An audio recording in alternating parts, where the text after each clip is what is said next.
মধ্যপ্রাচ্যের মহারণ, আর সেখানে খামেনেইর মৃত্যু। শুধু খামেনেই নয়, তার পরিবারের সদস্যদেরও প্রাণ চলে গেছে। এবং ইরান বনাম ইসরায়েল আমেরিকার এই যুদ্ধের পর পরিস্থিতি কি হবে? কারণ মধ্যপ্রাচ্যের মহারণে নিহত খামেনেই, ইরান বনাম ইসরায়েল আমেরিকার যুদ্ধে জল্পনা শেষ। নজর রেখেছি ইতিমধ্যেই আমরা যে খবরের দিকে, সর্বোচ্চ নেতার মৃত্যু মেনে নিয়েছে ইরানের তরফ থেকে মেনে নেওয়া হয়েছে খামেনেইয়ের মৃত্যুর কথা। এবং শুধু তাই নয়, 40 দিনের রাষ্ট্রীয় শোক ঘোষণা। এবং এই যে এক মাসের সংঘর্ষ কোথাও গিয়ে মোড় ঘুরে গেল। মার্কিন ইসরায়েলি হানায় কয়েকদিন ধরেই দেখা গেছে যে ইরান কিভাবে রক্তাক্ত হয়েছে। আর এই মধ্যপ্রাচ্যের মহারণে এবার খামেনেই, তার পরিবারের সদস্যরা, তাদের প্রাণ চলে গেল। এবং ইরান বনাম ইসরায়েল আমেরিকার যে যুদ্ধের জল্পনা, কোথাও গিয়ে কি তা শেষ?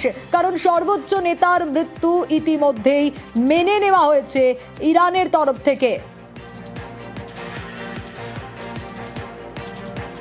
আর এই ঘটনার পর গোটা রাত ধরে ইরানও চালালো মিসাইল হামলা।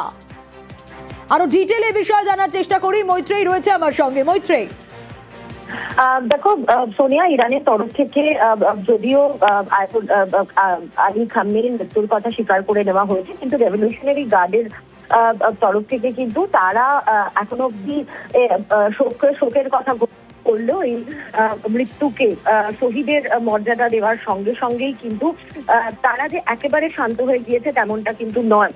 তার কারণ দফায় দফায় দেখা গিয়েছে মধ্যপ্রাচ্যের একাধিক শহরে ইরানের তরফ থেকে মিসাইল হানা হয়েছে। এবং সেটা দোহা থেকে শুরু করে একাধিক জায়গায়, এমনকি ইসরায়েলের একাধিক জায়গায় ইরানের তরফ থেকে মিসাইল হামলা হয়েছে।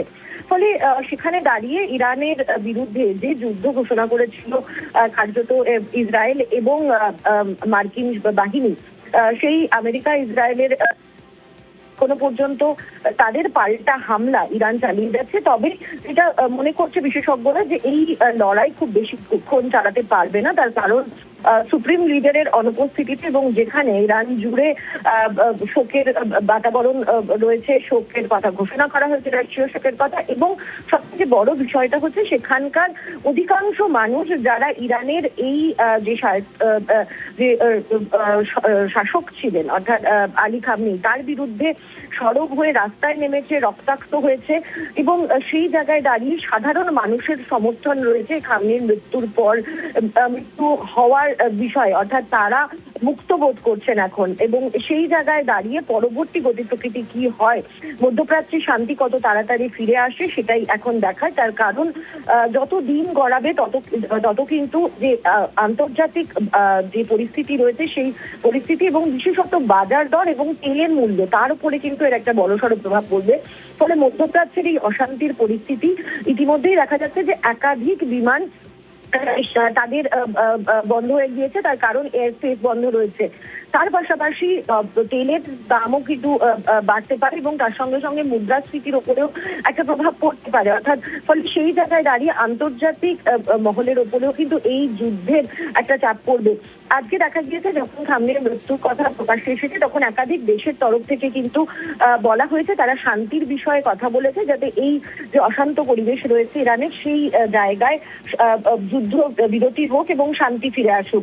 এখন দেখা যে ইসরায়েল এবং আমেরিকার তরফ থেকে ইরানের ওপর আর হামলা থামানো হয় কিনা, এবং সব থেকে গুরুত্বপূর্ণ ইরানের তরফ থেকে পাল্টা যে মিসাইল হানা চলছিল, এবং যেখানে শুধুমাত্র তাদের নিশানায় যে ইসরায়েল এবং মার্কিন ঘাঁটিগুলি ছিল সেটাই নয়, তার পাশাপাশি মধ্যপ্রাচ্যের অন্যান্য দেশও ছিল, সেই পাল্টা মিসাইল হানা বন্ধ হয় কিনা।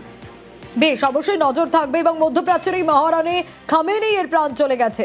ইরান বনাম ইসরায়েল আমেরিকার যুদ্ধে জল্পনা কি শেষ? তাহলে সর্বোচ্চ নেতার মৃত্যু ইরান মেনে নিয়েছে। 40 দিনে সেখানে রাষ্ট্রীয় শোক ঘোষণা করেছে তেহরান। এবং কোথাও গিয়ে কি ঘুরে গেল এক মাসের রক্তক্ষয়ী সংঘর্ষের মোড়? অনেকগুলো প্রশ্ন উঠছে মধ্যপ্রাচ্যের শান্তি কি এবার তাহলে ফিরবে? মার্কিন ইসরায়েলি হানায় কয়েকদিন ধরে ইরান একেবারে রক্তাক্ত হচ্ছিল। নিহত তার মেয়ে, নাতি, ছেলের বউ সহ খামেনেইয়ের পরিবারের একাধিক সদস্য। এবং গতকালই খামেনেই নিহত বলে দাবি করেন ট্রাম্প, নেতানিয়াহু। এবং বারবার অস্বীকারের পর খামেনেইয়ের মৃত্যু মেনে নিয়েছে তেহরান। ইরানের পরবর্তী সুপ্রিম লিডার কে হতে চলেছে? খামেনেইয়ের ছেলে মোজতবা। এবং কোথাও গিয়ে খামেনি জমানার শেষে রাস্তায় নেমে বিরোধীদের উল্লাস সে ছবিও কিন্তু ধরা পড়েছে, কারণ দেশ ছাড়ার হিড়িক খামেনি পন্থীদের। আমেরিকায় হোয়াইট হাউসের সামনে রীতিমতো বিক্ষোভ খামেনি পন্থী প্রবাসীরা যারা রয়েছেন তাদের, সেই সব ছবিও আপনাদের দেখাচ্ছি। এবং গতকালই দেখা গিয়েছিল যে মার্কিন ইসরায়েলি হামলার বদলা ইরানও নেয়, কারণ ইসরায়েল আমেরিকার যৌথ অভিযানে পাল্টা হামলা চালানো হয়। আরব আমিরশাহী, কাতার, বাহরিন, কুয়েত, মার্কিন ঘাঁটিতে হামলা চালানো হয় এবং দুবাই, দোহা, আবুধাবিতেও ইরান ড্রোন হামলা চালায়। ইসরায়েলের তেল আভিভেও হামলার দাবি করে ইরান। খামেনির মৃত্যুতে ইরান সরকারের বদলের ডাক ইরান দখলের সেরা সুযোগ বলে সওয়াল ট্রাম্পের।